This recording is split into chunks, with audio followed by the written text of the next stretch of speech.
Dios hablaba cara a cara. Y que cuando fue levantado el tabernáculo de reunión con el arca y todo eso fue colocado en su lugar, dice que la gloria del Señor fue tan grande que los sacerdotes no podían entrar a causa de la gloria de Dios. Ese fue en el momento en que se instaura lo que era el tabernáculo de reunión con el arca en el lugar santísimo. Pasa el tiempo y hay un sacerdote llamado Elí, que fue moralmente muy débil. ¿Qué hace Elí? Elí permite en el ministerio a personas que eran inmorales, sus hijos. ¿Qué nos dice la Biblia en 1 de Samuel?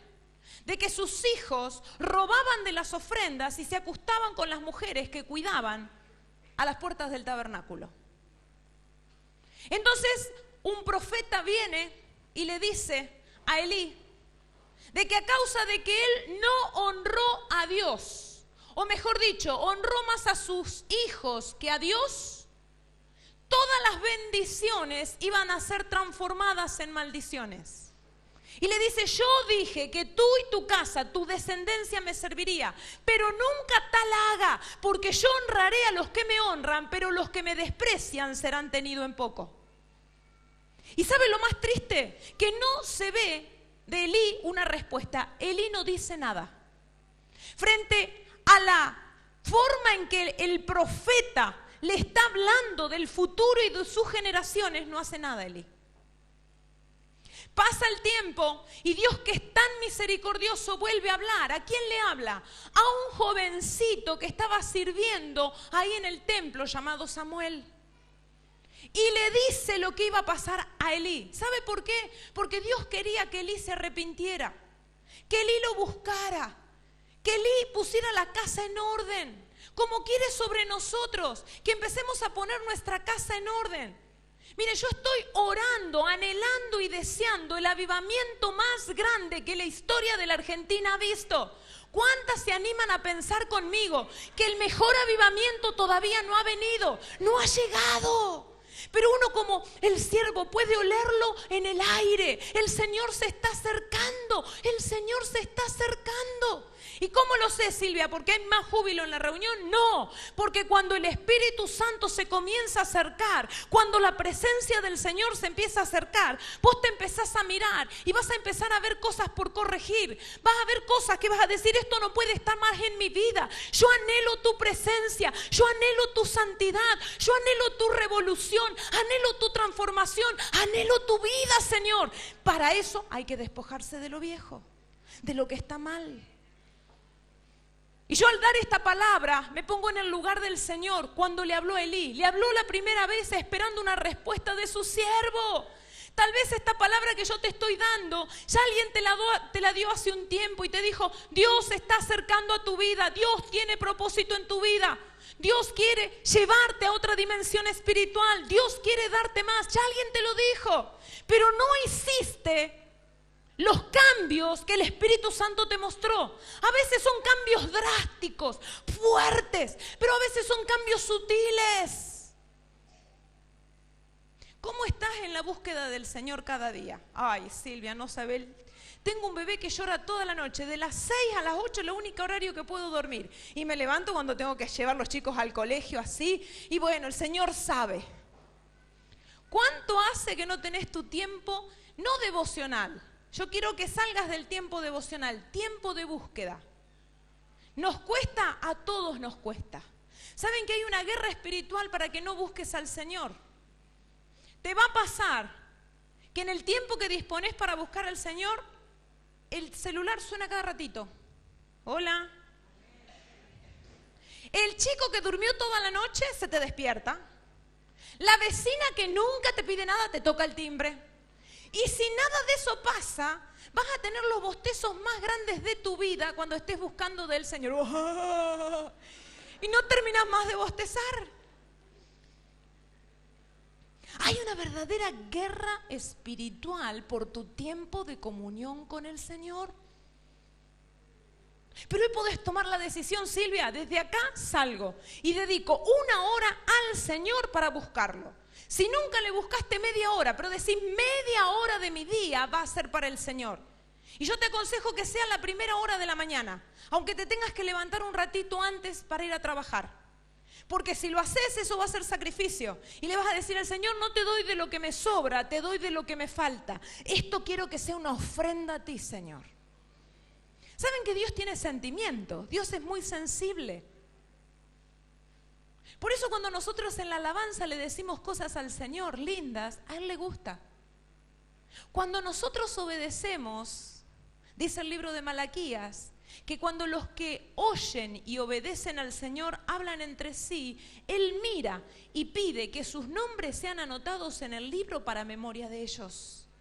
Cada vez que vos te dispones para buscarlo, para conocerlo, para preguntar qué siente Él, si está alegre con lo que estás haciendo o no, cada vez que vos te pones en sintonía con Él, Él se alegra, Él quiere hablarte.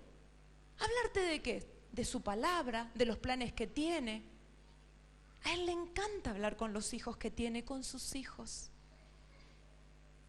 Tal vez un cambio pequeño, tu tiempo de búsqueda. Hoy tenés que salir con la decisión. Si querés traer el arca de su presencia, hay que hacer cambios. Elí recibió la primera amonestación, no hizo nada. La segunda por boca de Samuel, Samuel recibe toda esta palabra, un jovencito que se cree que tenía 13 años y no sabe qué hacer. Entonces lo increpa Elí y le dice, dime todo lo que Jehová te ha dicho. Y él le cuenta, Samuel le cuenta acerca de la amonestación que le había dado en contra de Elí. ¿Y saben lo que dice? Jehová es que haga como le parezca. En lugar de quebrantar el corazón. Por eso tal vez fallaste un montón de veces. Tal vez venís con un problema matrimonial de tiempo y parece que no tiene resolución. Y tenés bronca en el corazón y viniste con enojo en el día de hoy. Yo quiero decirte, podés volverte al Señor, podés humillarte y buscar su rostro. Y yo te quiero decir que si lo haces, no va a ser infructuosa tu búsqueda. Al contrario, Dios se va a derramar. Porque la palabra de Dios dice que al corazón contrito y humillado no despreciarás tú, oh Dios. No endurezcas tu corazón. Si alguien te hirió, si alguien te ofendió, y yo sé que entre las mujeres a las que le estoy hablando en esta tarde, hay mujeres que han sufrido abuso, maltrato, violencia, y tu corazón se ha cerrado porque uno piensa que todas las personas van a hacer lo mismo. Déjame decirte que no es así. Hay personas diferentes, y una de esas personas diferentes puede ser vos misma, si permitís que el Espíritu Santo te transforme. Dios sana. Jesucristo sana. Y yo siempre digo, mi formación es médica, y si hay algo que a un médico le cuesta creer es que Dios pueda tener más autoridad que la ciencia. Pero miren, más de una vez el Señor a mí me hizo cerrar la boca estando sentada ahí, viendo milagros de Dios que son la suspensión de leyes naturales, demostrando que Él sigue siendo Dios y que no hay más. Siempre cuento que hace 1 año y medio atrás más o menos, ¿sabe que subió una oncóloga con su paciente en una reunión a dar testimonio de la sanidad de este paciente? Dios obra. Dios puede traer sanidad y restauración sobre tu vida. ¿Lo podés creer? Tómalo en fe, porque la fe es la que establece el pivote sobre el cual las cosas se consiguen. Entonces sigo con la historia porque hay una parte que quiero llegar. Elí no hace los arreglos, no toma la amonestación de parte del Señor. Entonces viene el momento del juicio. Y la palabra más triste de toda la historia bíblica, que a mí me gustaría que la buscaras en el primer libro de Samuel.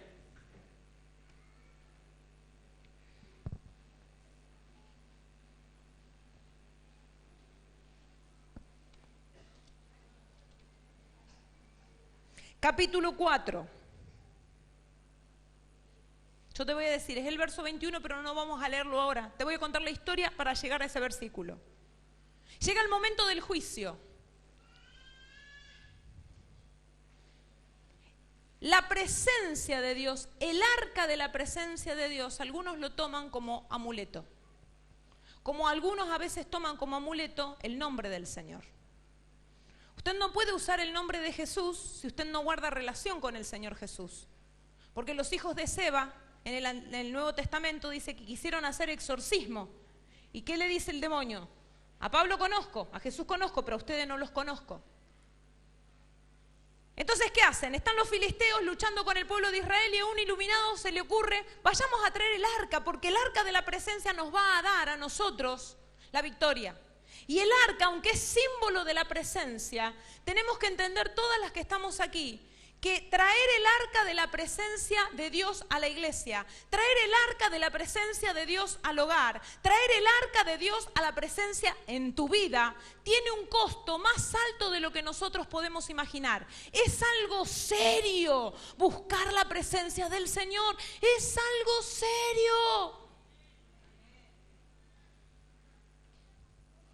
Entonces ellos que no tenían idea, que creían que podían buscar la presencia del Señor sin la obediencia, eso es totalmente incompatible. Porque para llevar la presencia de Dios primero tenés que tener la presencia de Dios, y la forma de tener la presencia de Dios se relaciona con la obediencia. Es incompatible querer tener la presencia de Dios y no tomar el camino de la obediencia. Es incompatible. Entonces, como Elí no quiso obedecer, como el pueblo no quiso obedecer, tenían en poco a Dios, van y llevan el arca al sitio donde estaba desarrollándose la guerra en contra de los filisteos. Pero a causa de la desobediencia del pueblo y la desobediencia de los líderes, dice que los filisteos ganan la guerra y se llevan el arca de la presencia de Dios.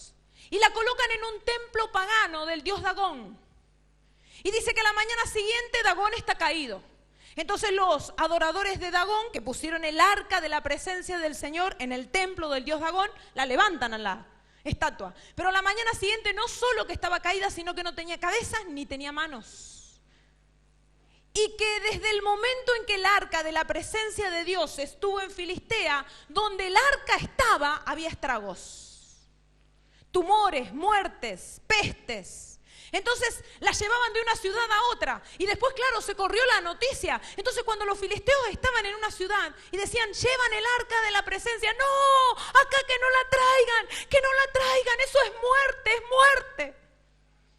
Entonces, ¿qué hacen? Después de 7 meses de andar peregrinando de ciudad en ciudad, dice, devolvámosla. Porque evidentemente la presencia de Dios no es buena para este lugar. Pero ¿sabe cuál era la clave? ¿Sabe por qué a los filisteos la presencia del Dios no les bendijo? Porque pusieron al arca de la presencia de Dios en el lugar donde estaba el Dagón, los dagones, los ídolos.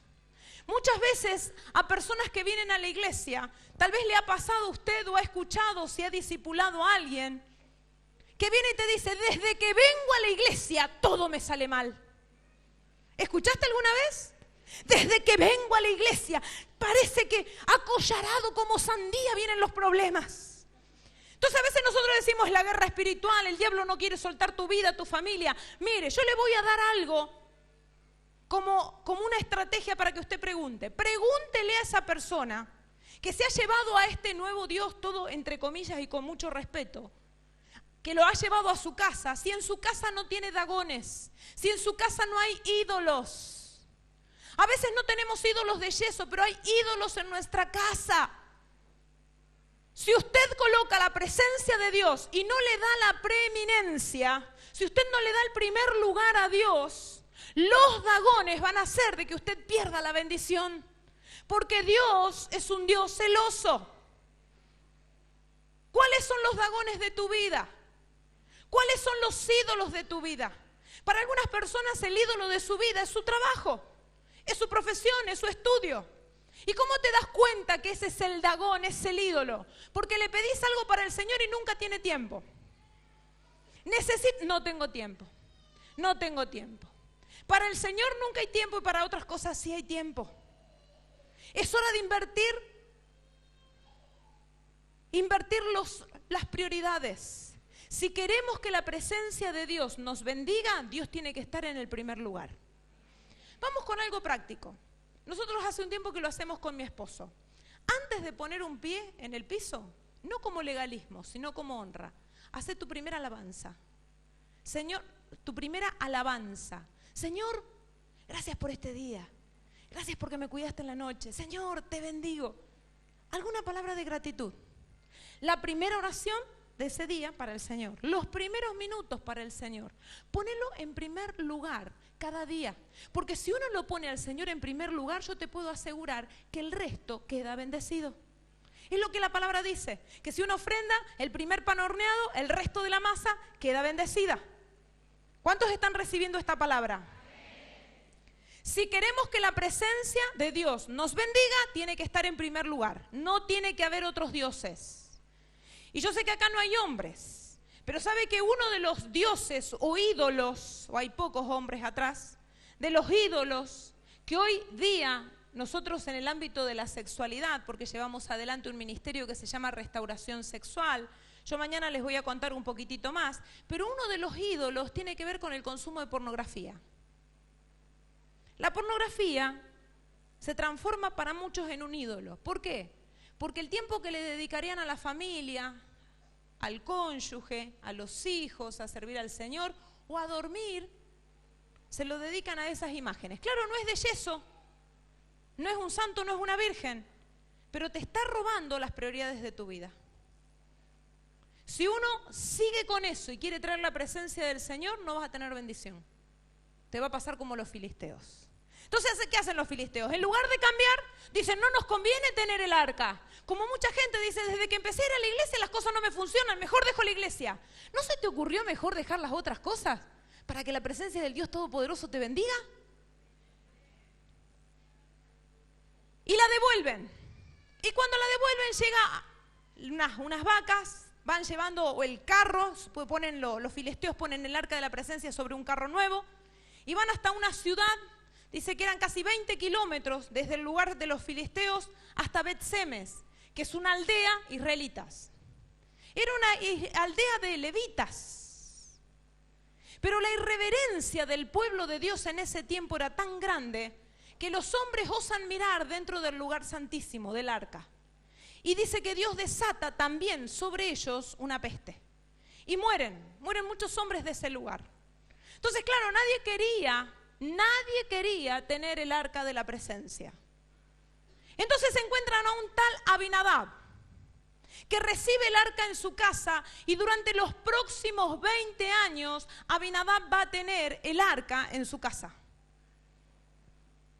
¿Pero qué pasa en esos 20 años? Absolutamente nada. El pueblo dice que gemía por la presencia del Señor, porque les daba la impresión que Dios los había abandonado. Y marquen la palabrita más triste del capítulo 4. ¿Cuál es la palabra más triste de toda la Biblia? Icabod. La gloria se ha marchado. Icabod. La gloria se ha marchado. El arca está en la casa de Abinadab durante 20 años y no pasa absolutamente nada. Ponen a un hijo, el hijo de Abinadab llamado Eleazar, a que cuide el arca. Y durante todo el tiempo que Saúl es rey, el arca está olvidada en la casa de Abinadab. Pero cuando David toma el trono, David junta a todo el pueblo. Eso está en Primera de Crónicas, capítulo 13. David junta a todo el pueblo y le dice, tenemos que traer el arca de regreso, el arca de la presencia del Señor, porque la hemos descuidado mucho tiempo. Tenemos que traerla de regreso. Saúl es un líder que gobernó toda su vida sin el arca. Pero ahora tenemos un líder conforme al corazón de Dios que no quiere hacer nada, no quiere servir en la célula, no quiere servir en un ministerio, no quiere cantar una canción, no quiere moverse, no quiere salir si no está seguro de que Dios está con él. Entonces David, a diferencia de Samuel, dice, tenemos que restablecer el arca de la presencia de Dios en Israel, en su pueblo.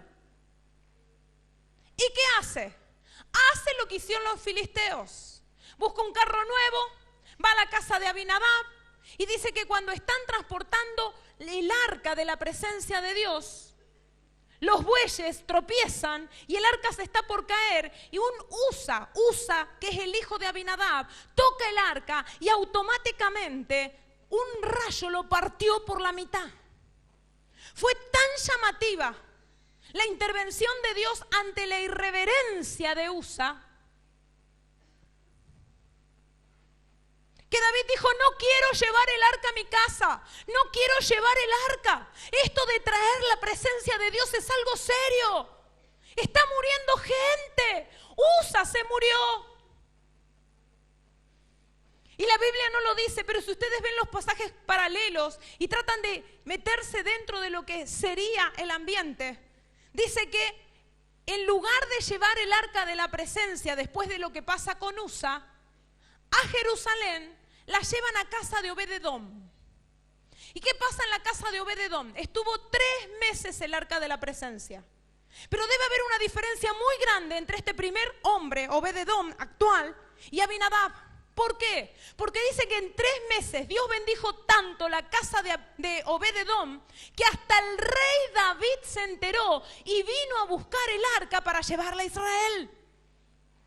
El arca de la presencia estuvo 20 años en la casa de Abinadab y ni se sintió, no hubo bendición, no hubo nada, pero estuvo 3 meses en la casa de Obed-edom y fue tan grande la revelación, la presencia, la manifestación, la sobreabundancia de Dios que hasta el rey quería lo que Obed-edom tenía.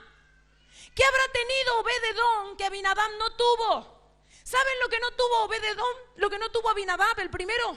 Lo que no tuvo fue reverencia ante la presencia de Dios. ¿Cómo lo sabemos? Porque dice que dejaron el arca ahí. Es como si le hubiesen dicho, mira, ahí tengo un montón de cachivaches, pon el arca ahí. Usa con la irreverencia de tocar el arca. Podría haber dicho, si la vi toda mi vida. Yo me crié al lado del arca, me colgaba del arca. Jugaba a las bolitas en el lado del arca. El arca era un mueble más de mi casa. ¿Qué tiene? ¿Qué importancia tiene que yo toque el arca? Abinadab no enseñó a sus hijos la importancia de la presencia. Porque fue un hombre irreverente que no le enseñó reverencia para las cosas de Dios a su hijo. En cambio, Obed-edom tiene que haber sido un hombre muy diferente. ¿Por qué? Porque cuando David vio que Usa había muerto y había entendido que traer la presencia de Dios es costoso, que puede costarte la vida, él dice, a ver, ¿quién es el mejor de acá? El mejor es Obed-edom. Si lo mata él, estamos fritos todos. Vamos a probar con él. Si lo mató a Usa, el único que me queda más santo es Obed-edom. Lo mata él y estamos fritos todos.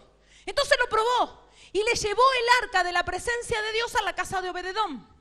Y cuando deja el arca ahí, yo me lo imagino, eso hacíamos con mi esposo y nos imaginábamos. ¿Sabe que Obed-edom debe haber tenido un respeto tan grande a la presencia de Dios? Porque después usted sigue la historia de Obed-edom. Obed-edom era un músico que se transforma en portero en el lugar del tabernáculo de reunión. Se transforma en portero. Va tras el arca. Cuando viene David a buscarla, él se va tras el arca. Y se lleva a los 62 hijos y nietos y a los 68 parientes que tenía. 130 personas que él motiva para que le sirvan. La forma en que nosotras, mujeres, las que estamos aquí, la forma en que nosotros atendamos las cosas de Dios puede abrir hacia nuestros hijos un camino de bendición o un camino de maldición. No te quejes, no murmures, no hables mal de la iglesia. Yo sé que a ustedes no les pasa, eso pasa en Resistencia Chaco.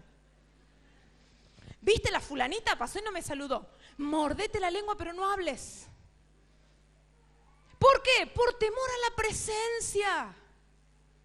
¿Viste lo que hizo fulano? ¿Sabe que nadie tiene el cuadro completo de las situaciones? Y siempre cuando uno juzga es parcial. Te podés equivocar. Pero ¿saben cuál es el problema muchas veces las mujeres que necesitamos hablar? Que cuando hablamos no sabemos cuánto afectamos a los que están cerca. Hoy podemos tomar el desafío, la decisión de que nuestras palabras van a ser palabras de bendición, que nuestras palabras van a ser palabras positivas. Si tenés un esposo creyente, lo vas a bendecir porque Dios te regaló un hijo suyo como tu esposo. Ay, Silvia, lo que pasa es que tiene tantos errores, pero debe tener algo bueno, si no, ¿por qué te casaste? ¿Qué tiene de bueno? ¿Le decís las cosas lindas que tiene? A mí me gustaría que vuelvas a casa y que tomes la decisión de honrar a tu esposo. ¿Y lo vas a hacer para quedar bien con Él? No, como una forma de cuidar la presencia del Señor. Hay un principio, chicas, que es el principio de la unidad. Moisés, Josué y Jesús en la postrimería de su vida hablan de la unidad. Y dice, Moisés por ejemplo dice, 1 peleará contra 1000 y 2 contra 10.000. Si uno pelea contra 1000, 2 deberían pelear contra 2000, no contra 10.000. ¿Es una hipérbole? ¿Es una imagen gramatical dentro de un cántico? No. Enseña un principio al que Jesús aludió cuando está ya al final, casi en el Getsemaní. Él oró, dice, para que sean uno, como tú y yo somos uno, que ellos sean uno en nosotros. Cuando te pones de acuerdo con tu cónyuge, primero ponerte de acuerdo con Dios, pero después cuando te pones de acuerdo con tu cónyuge, le cerrás la puerta de atrás para que las bendiciones se vayan. Si nosotras reconoceríamos solo este principio espiritual, saldríamos de aquí con una bendición increíble.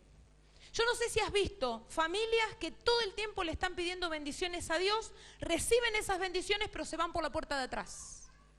¿Viste, familia?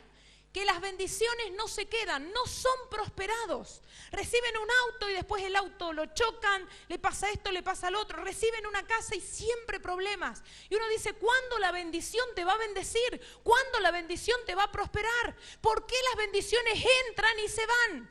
Uno de los motivos principales, nosotros hemos entendido, es la falta de unidad.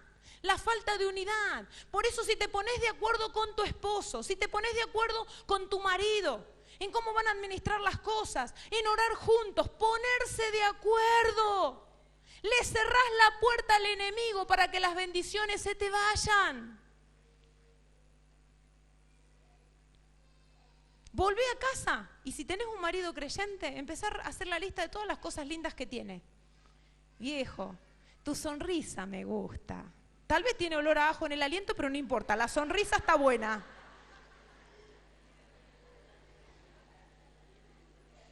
Te prepara un lindo mate, algo tiene que hacer que te guste, que te agrade. ¿Sabe de dónde se nutre el amor? El amor se nutre de reconocer las áreas positivas en la vida de tu cónyuge. ¿Cómo se seca el amor cuando uno ve todas las áreas vulnerables o negativas de esa persona? Cuanto más te centras en las partes negativas, menos amor vas a tener. Ahora yo sé que cuando hablo del principio de la unidad y te estoy diciendo que una de las maneras de atraer la presencia del Señor en tu hogar tiene que ser cuidando la unidad con tu marido, yo sé de que te puedo estar diciendo que hagas algo casi imposible, porque tal vez hay traiciones que no pudiste perdonar. Y yo siempre digo que las mujeres no somos histéricas, somos históricas.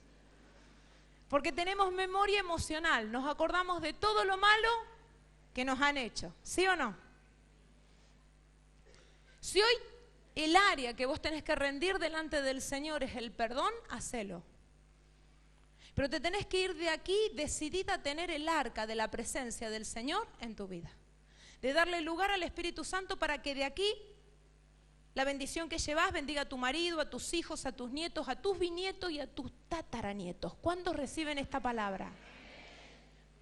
Vamos a transformar este lugar en un sitio de adoración para que al salir de aquí la presencia de Dios vaya donde nosotros vayamos. ¿Amén?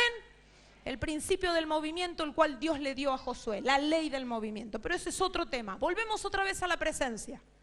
Obed-edom en 3 meses fue tan bendecido que la gente le tuvo que decir al rey, tenés que venir a ver. Obed-edom sobrenaturalmente prospera. Yo no me imagino cómo habrá sido. Habrá contado las ovejas 1, 2, 3, la contaba a la media hora, 1, 2, 3, 5, me aparecieron 2. Tiene que haber sido algo tan sobrenatural. Y yo digo, ¿puede Dios aumentar? Sí puede. ¿Dios puede aumentarte el dinero? Sí puede. Dios puede hacer cualquier cosa. 3 meses tiene Obed-edom el arca en su casa. Pero en esos 3 meses, David se puso a investigar qué había hecho mal. Y ahí se dio cuenta que había usado el mismo método que usaron los filisteos. Los filisteos no conocían de Dios, entonces pusieron su presencia en una carreta y la llevaron así. Pero el método que Moisés había recibido directamente de Dios es que el arca de la presencia de Dios jamás puede ser llevada sobre carreta ni tirada por bueyes. Tiene que ser llevada a hombro de levitas santificados. A hombro de levitas santificados. Yo no sé si acá hay hambre de la presencia de Dios. ¿Cuántos tienen hambre? Hambre. Pero no esa hambre de que te comerías un bocadito de pan y ya está. No, el hambre del hambriento, que sería capaz de arrebatar cualquier cosa por un bocado de pan. Si tenés esa hambre de Dios, yo quiero decirte que Dios quiere satisfacer ese hambre. Pero no se puede hacer a nuestra manera, tiene que ser a la manera de Dios. Si queremos traer de regreso la presencia de Dios, si queremos que la presencia de Dios fluya, la única manera que tenemos de hacerlo es sudando la camiseta. No se puede traer el arca de la presencia en un carro nuevo tirado por bueyes. Hay que traerla a hombro de los levitas santificados. ¿Cuántas de las que están aquí son líderes? Levántame bien tu mano, porque Dios te ha dado el liderazgo. Dios te ha dado el liderazgo. Esta palabra es para nosotras, líderes. Si queremos que la presencia de Dios fluya, si la persona que le habla sea transformada, porque uno puede dar un montón de consejos, pero los consejos tienen un alcance limitado. Lo único que transforma es la presencia de Dios. Lo único que transforma. Yo quiero que las líderes que están aquí puedan fluir, podamos fluir en el poder del Espíritu. La única manera de traer el arca de la presencia de Dios es a hombro de levitas santificados. Entonces nos cuenta de que David buscó a los levitas, primero a los jefes de los levitas, y le dijo: santifíquense ustedes y sus familias, porque vamos a traer el arca. Y yo me lo imagino, no lo dice la Biblia, los debe haber llevado a la tumba de Usa. Y les debe haber dicho: este no se santificó, y miren cómo terminó. Partido a la mitad. Les conviene santificarse. Y yo les digo a ustedes, chicas, ¿qué área ustedes tienen que corregir? ¿Cómo están en el tema de la intimidad con sus esposos? Oh, no, Silvia, cada vez que quiere. Lo que pasa es que es un fanático del sexo. Muchas mujeres, por eso yo voy a hablar de generalidades. Sé que siempre en las generalidades hay excepciones, pero las generalidades, hombres que quieren tener intimidad con su esposa, mujeres que rehuyen. ¿Y cuánto te gustaría tener intimidad con tu esposo? Y una vez al mes más o menos, y él quiere 2 o 3 veces por la semana, es un fanático del sexo. Chicas, ¿saben que para los hombres amor y sexo son casi 2 palabras iguales? Estás hablando de santidad y ahora hablas de sexo. ¿Saben qué? El mundo ha cambiado, ha hecho que la santidad no alcance la vida sexual. Entonces, ¿qué hacen? Dividen. La santidad y la sexualidad la maneja el diablo. Cuando uno está en Cristo, uno tiene que traer la santidad también en el área sexual. La Biblia habla muchísimo acerca de las relaciones sexuales prohibidas. ¿Cuáles son las relaciones sexuales prohibidas? Todas las otras relaciones que no sean entre un hombre y su esposa, unidos en el vínculo del matrimonio. Todo lo demás son relaciones sexuales prohibidas. 2 personas solteras, ¿es relación sexual prohibida? Sí. 2 personas que están casadas pero no son cónyuges, sí.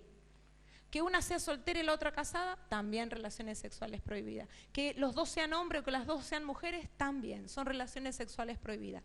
Cualquier otro tipo de relación sexual, bíblicamente hablando, que no sea el de un hombre con una mujer unidos en estado de matrimonio, son relaciones sexuales prohibidas. Pero cuando estás en el matrimonio, porque a menos que alguien te haya puesto una pistola acá, te casaste porque quisiste. ¿Cuántas están casadas acá? ¿Te casaste porque quisiste o te obligaron? ¿Te casaste porque quisiste? Bueno, uno de los deberes conyugales tiene que ver con la intimidad matrimonial. ¿Dónde lo dice eso? 1 Corintios capítulo 6. Dice que el hombre y la mujer no deben negarse mutuamente el uno al otro, a no ser que los 2 de mutuo acuerdo se pongan para buscar sosegadamente en oración al Señor. Si no hay acuerdo entre esas dos personas, ¿qué significa? Podés estar de ayuno y oración. Vamos a imaginar, estás acá, estás buscando del Señor, decís, bueno, salgo y voy a hacer 2 días de ayuno, pero tu marido no es creyente. Y justo cuando vos estás en el día de ayuno, viene tu marido a pedir intimidad. Y vos agarrás la escoba y lo corres. Atrás, Satanás, atrás, atrás, atrás.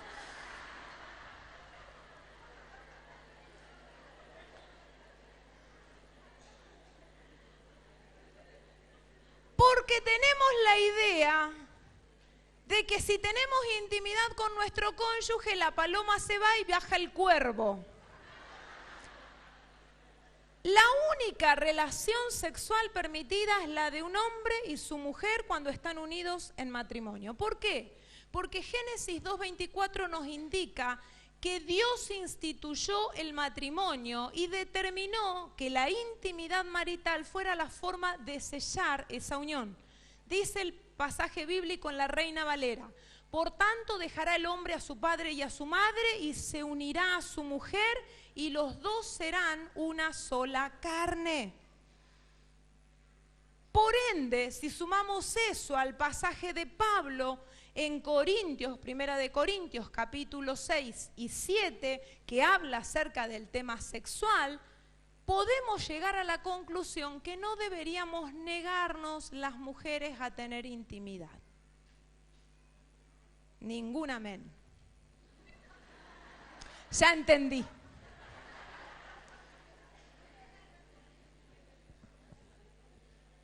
Para nosotras las mujeres, amor y sexo son 2 palabras diferentes. Amor es un regalito, una cita romántica, tomar un cafecito, un heladito, caminar de las manos, y sexo es sexo. Para los hombres, amor y sexo es casi lo mismo. ¿Por qué? Porque el hombre expresa su amor a través de lo sexual. Chicas, los hombres son sencillísimos. Desde el punto de vista sexual son sencillísimos. Por eso es que estás acostada en la cama y el hombre va directamente a una zona.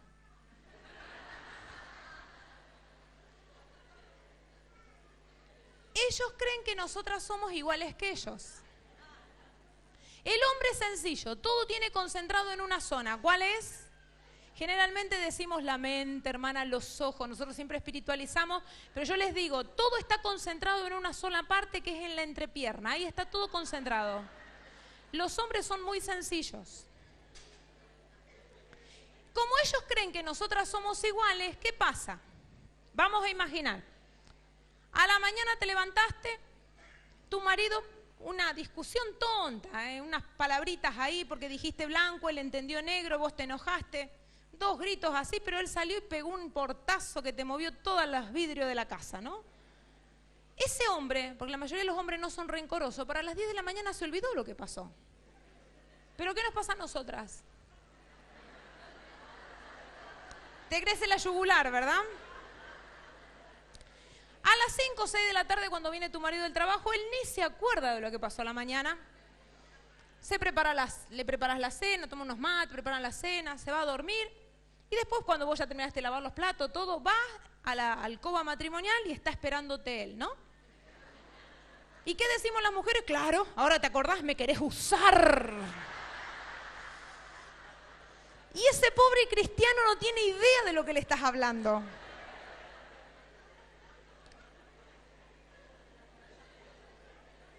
Jamás se le pasó por la cabeza usarte.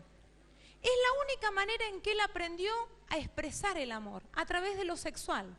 Por eso, chicas, un hombre que constantemente es rechazado por su esposa se siente no amado. Y muchas veces hablamos de la rudeza del hombre, de la violencia del hombre, que hay que seguir hablando y educando a los hombres para que no sean violentos. Porque sociológicamente en aquellas civilizaciones donde el hombre es enseñado a ser protector, casi no hay violaciones. Entonces hay que enseñar. Pero hablamos de la rudeza del hombre y no hablamos de la dureza nuestra, de la dureza de la mujer. ¿Cuántas veces nosotros somos duras con ellos? Hay varones que vienen llorando a la oficina. Porque dice, cuando nos casamos, ella siempre estaba encendida, me quería besar, quería estar conmigo. Nos casamos y yo no sé si es que lo hizo todo para conquistarme, pero se transformó en un témpano, me la cambiaron. y se sienten frustrados. Hace un tiempo atrás, mire, estábamos ministrando a un matrimonio de misioneros. Él se quería hacer una cirugía. ¿Por qué? Porque quería que lo castraran. Porque dice que él, no, de verdad, es serio, así, bien serio, no es broma.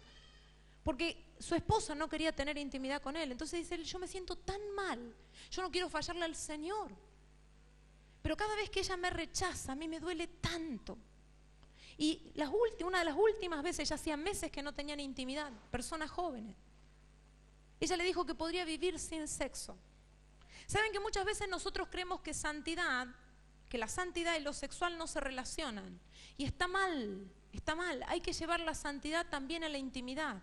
¿Por qué? Hay un libro entero en el Antiguo Testamento, Cantar de los Cantares, donde habla de recrearse en el amor conyugal. Te presenta ahí a un matrimonio, primero amigos y después esposos y amantes. ¿Por qué no revalidamos en este tiempo, si queremos traer la presencia de Dios a nuestros hogares, cómo estamos tratando a nuestro marido? ¿Cómo lo tratás delante de tus hijos? ¿Saben que hay que hablar bien del esposo frente a los amigos y frente a los hijos? Hay mujeres que son devotas, cristianas hermosas, pero son resentidas. Entonces todas las cosas que el marido le hace, lo que hacen es compartirlo con los hijos.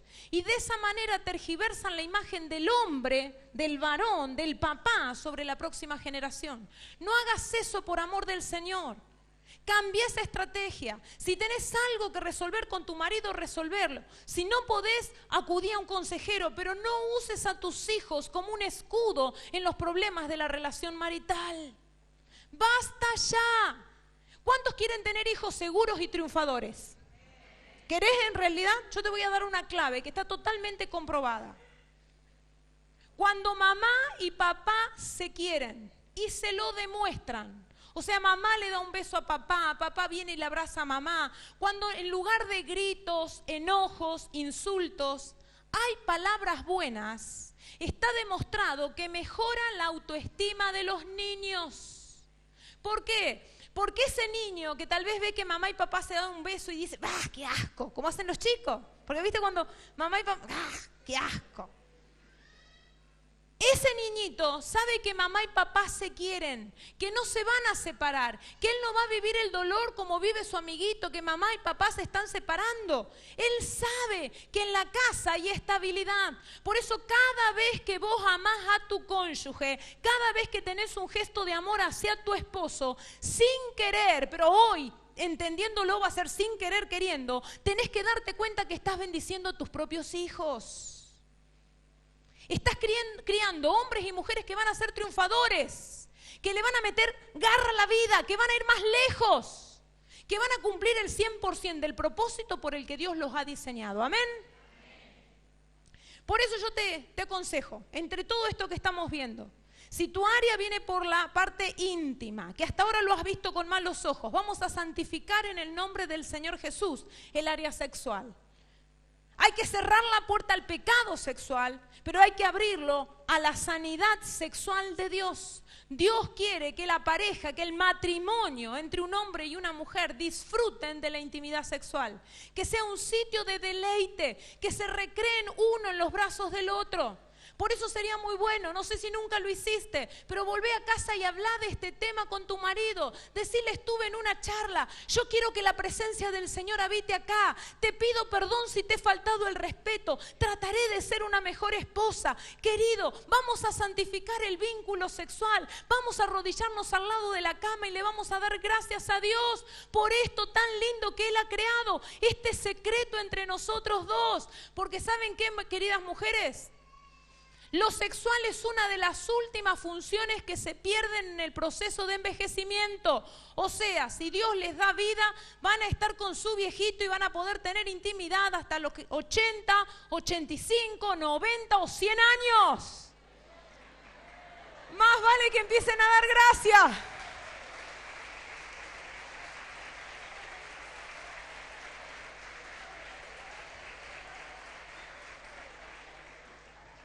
Yo siempre le hago un chiste a los hombres, les cuento. Cuanto más grande es el hombre, menos cantidad de relaciones sexuales va a tener. ¿Por qué? ¿Por falta de ganas? No, las ganas, el deseo en el hombre se mantiene estable a lo largo de toda la vida. Pero el hombre, todos los hombres, después que tienen una relación sexual y acaban, eyaculan, expelen semen, sobreviene algo que se llama periodo refractario. O sea, sin importar la estimulación que reciban, no pueden tener una nueva erección, no pueden. Eso se llama periodo refractario. Lo tienen los hombres, las mujeres no lo tienen. Tiene una relación sexual e inmediatamente no puede tener otra. ¿Y cuánto dura ese periodo refractario? Donde se murió y no hay quien lo resucite. Y en el hombre joven suelen ser minutos, pero a medida que se va haciendo más grande, de minutos pasa horas. Y después, cuando es muy viejito, ya pasa días. Y a veces puede gritar Lázaro, ven fuera, y 3 o 4 días y no pasa nada. Siempre le hago ese chiste a los varones, ¿no? Pero ¿saben por qué? Es para revalidar en este tiempo la intimidad matrimonial.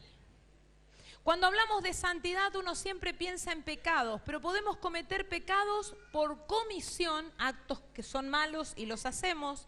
Pero muchas mujeres somos santas en el sentido que no hacemos pecados por comisión, sino pecados por omisión. Por ejemplo, dejar de respetar a nuestro esposo, hablarle mal a nuestros hijos. Por ejemplo, no cuidar el altar de la donación, que es el altar matrimonial, el altar íntimo. Algunas mujeres, por las experiencias que han tenido en la niñez, no pueden ver la intimidad como algo positivo. Pero hoy es hora de sanar. Porque si la presencia de Dios está aquí, lo que te estoy diciendo lo vas a poder recibir en el Espíritu. Y vas a entender que el sexo fue algo creado por Dios y que Dios puede sanar tu pasado y puede hacer que en esta etapa vos puedas disfrutar con tu esposo de la intimidad matrimonial. Amén. Sigo un poquitito con David. David dijo que había que traer el arca, investiga cómo lo tenía que hacer, se da cuenta que es en los hombros de los levitas santificados, les pide que hagan la ceremonia de la limpieza y trae el arca. Y esta vez cuando la trae al arca, sí logra su cometido. Y dice que hace 6 pasos y al 7º ofrece un montón de sacrificios porque podían traer el arca de la presencia del Señor.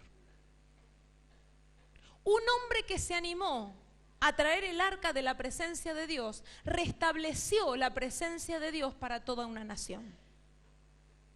Todo gran avivamiento comienza con uno. En tu familia podés empezar en este tiempo un avivamiento. ¿Qué pasa si salís de aquí tan llena del Espíritu de Dios que un nuevo fulgor en tu cara? La gente te dice, ¿qué te hiciste que estás tan bien? Y podés decir, es la presencia de mi Señor. ¿Qué pasa si volvés a casa y el hijo por el que estuviste orando 10 años que nunca quiso saber del Señor te dice, ma, ¿por qué no me hablas del Señor? ¿Por qué no orás por mí? Porque saben que lo único que hace la diferencia en todas las cosas es la presencia de Dios.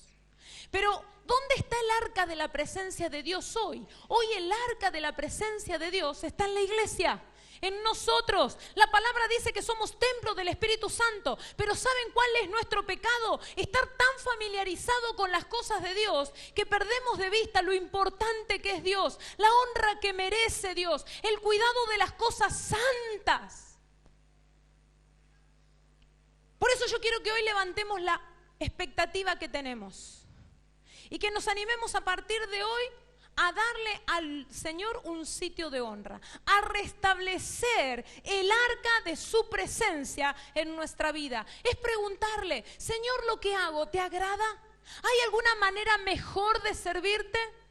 Señor, ¿lo que hago en el día a día, en cómo administro mi tiempo, te agrada? ¿En cómo te llevo a las calles? ¿En cómo predico a otros? ¿Te agrada? ¿Te agrada? Chicas, traer el arca de la presencia del Señor es algo serio, porque cuando Dios se acerca, no generalmente nosotros decimos avivamiento, es celebración, pero antes de la celebración viene el arrepentimiento. Por eso hoy yo vengo de parte del Señor para decirte qué cosas hay que ajustar en tu vida, qué cambios van a honrar al Señor. Tal vez estás lidiando con algo que nadie conoce, pero que hoy el Espíritu Santo te lo está pidiendo. ¿Por qué negarte si es el camino a la bendición?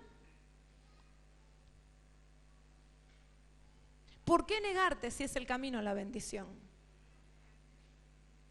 En la relación hombre-mujer, quien tiene más autoridad o poder, siempre digo que es la mujer. Cuando papá está enojado, pero si mamá está enojada, la casa está enojada.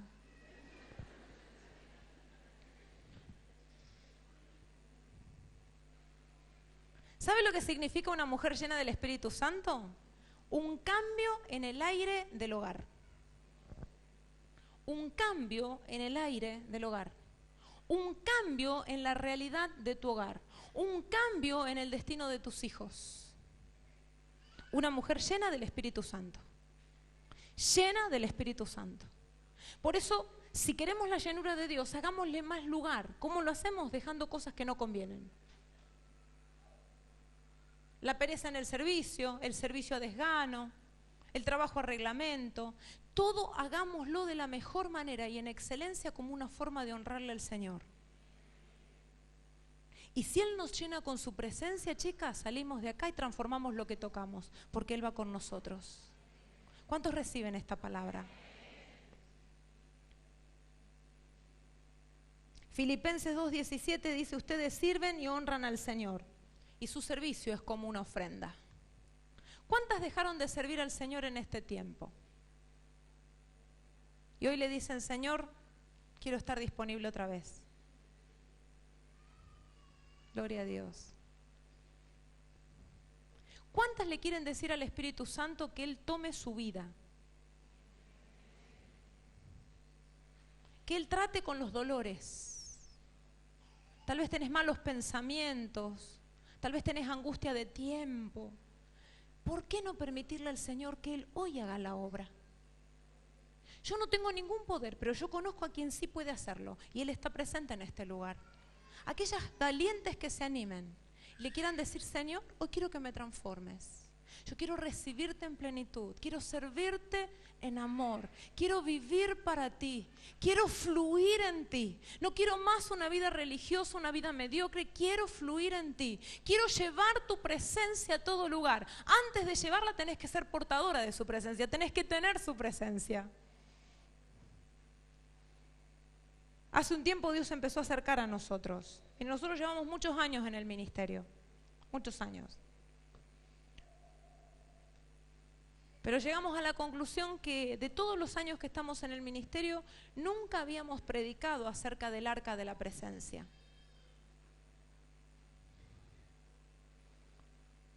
Nunca Dios nos había hablado. Y cuando empezamos a estudiar este tema, el Espíritu Santo se empezó a revelar de una manera diferente. Y desde hace meses lo único que hacemos es estar delante de Él pidiéndole perdón. Y Silvia, ¿qué pecado cometiste? ¿Tuviste algún pecado grosero? No. No que yo sepa. Pero a veces yo tuve que reconocer, ¿saben de qué? Yo viajo mucho. ¿Y cuál es la mejor cama? La de uno. ¿Cuál es la mejor almohada? La de uno. ¿Cuál es el mejor baño? El tuyo. Pero a mí me ha tocado a veces estar 2 o 3 días de viaje, donde uno duerme tirado en el piso en un aeropuerto, porque a veces estás de un país a otro. Me ha tocado, no han sido las más de las veces, pero me han tocado viajes muy cansadores. Y yo más de una vez dije, ¡ay, qué cansada que estoy!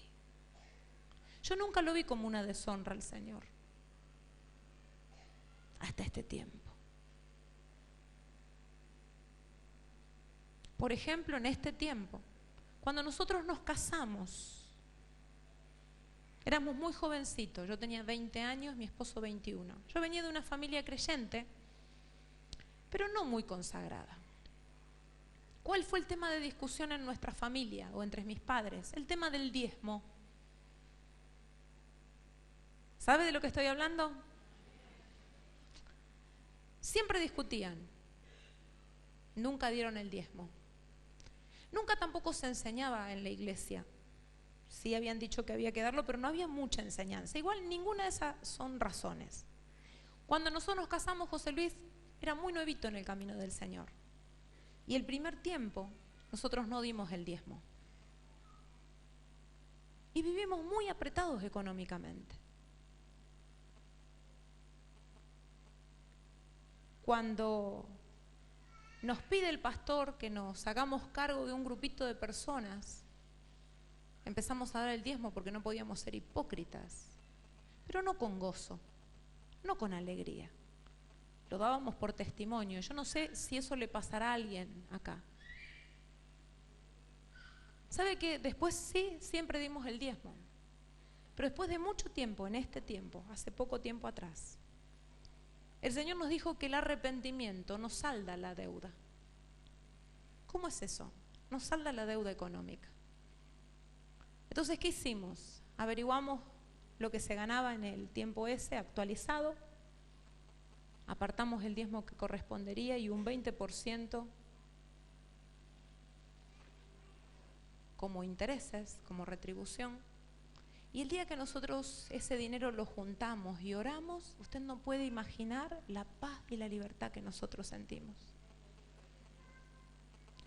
Por eso yo no vengo como alguien que hace todas las cosas bien y le tiene que decir a usted cómo se tiene que vivir. Yo sí le vengo a decir que el Señor se está acercando. ¿Y cómo lo sé? Porque en mi vida están saliendo cosas pequeñitas, pero que delante de Él son muy importantes.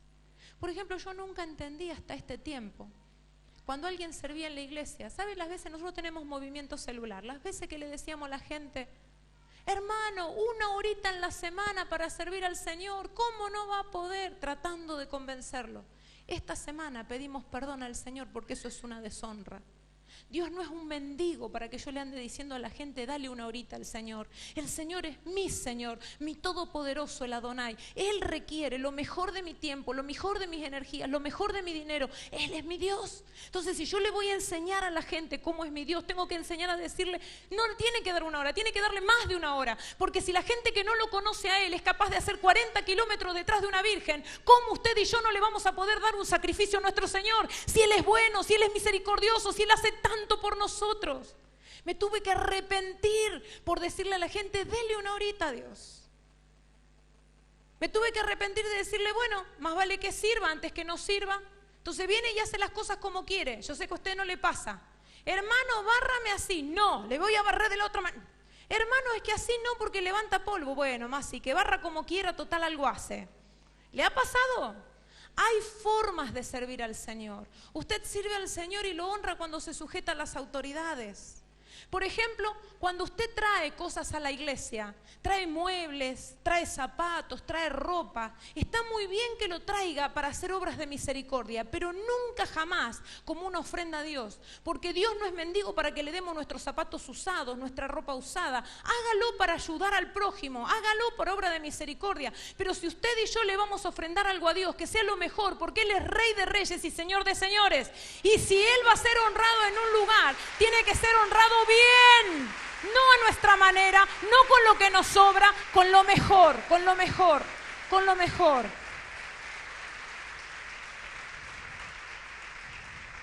Por eso yo me hago vulnerable delante suyo, porque nosotros estamos pidiendo perdón al Señor, pidiendo perdón por no entender cosas que tienen que ver con el carácter de Dios. Dios es mucho más grande de lo que nosotros creemos y Él merece toda adoración. ¿Y sabe qué pasa cuando Él se acerca? Cuando Él viene con su presencia, la manifestación de su presencia le acompaña. Dios está en todo lugar, pero no en todo lugar Él quisiera estar. Lo que nos hemos propuesto como matrimonio, como familia y como iglesia es que el Señor se sienta honrado y Él quiera estar. Cuando nosotros empezamos a invocar su nombre, que Él diga, voy a la iglesia de la ciudad, tengo una cita con mis hijos, ahí me quieren escuchar. Mira, empezamos a pedir perdón por tantas cosas. Nosotros tenemos 3 cultos el día domingo, entonces entre el culto de la tarde y de la noche tratamos de tomar un cafecito, un tecito, algo, porque uno no alcanza a reponerse. Entonces entrábamos en la alabanza cuando ya estaba empezada. Y mucha gente no entiende que eso es una deshonra para Dios. Entonces dice, todavía no empezó la palabra.